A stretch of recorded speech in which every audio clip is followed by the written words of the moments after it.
Particularly if we narrowly look at African American, we are a very diverse group. That's why the more common term now is Black, because if you say Black, then you move away from, if a person says African American, well, maybe I'm from the Caribbean, Right. maybe I'm from Canada, maybe I'm from Europe, and that sort of thing. But when you think about culture, by definition, is how do traditions, beliefs, and behaviors move from one generation to another.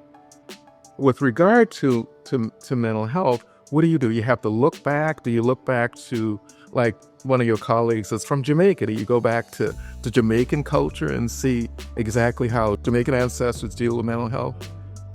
You're from Sierra Leone, well, your family, well, your ancestors are. Do you go back to Africa and see how Africans dealt with that? I'm from the Sea Islands of South Carolina, but my ancestors are from Africa. So when you talk about culture, though, we talk about how these values and beliefs are transferred from one generation to the other. So what you may want to do is ask a person, what are your cultural values? Just like you're asking me. And how do you understand mental illness and health and well-being within your culture?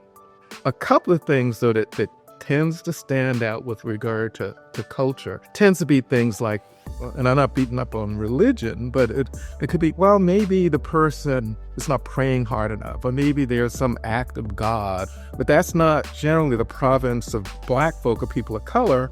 Latinos may have the same belief. White conservatives may have the same beliefs. We're talking about understanding the person's values. Now, the values could have a range from cultural predilections to family to dealing with racism and the like. So part of being culturally sensitive is to understand where a person's coming from, to listen carefully and closely about these nuances, and to just be there and not to dismiss what a person's saying, particularly as it relates to racism and micro events and that sort of thing. And it's been a struggle. One of the things that's really interesting, when we talk about where a lot of people of color, particularly a lot of Black folks live, they live in an area and it's clustering. It's just not a whole lot of space.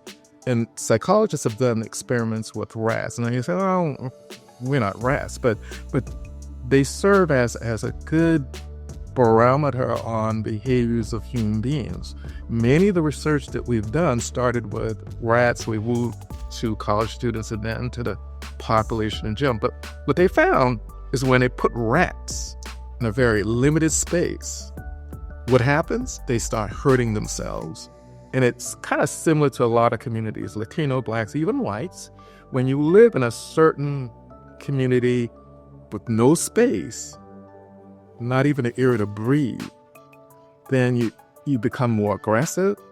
You begin to have health problems. So they did an autopsy of these rats and discovered that they had like heart conditions, vascular problems, diabetes, but then they begin to hurt each other, hurt themselves. When a man gets older, heart attacks is the leading cause of that and cancer. But early on, we're talking about homicide, and we're talking about suicide.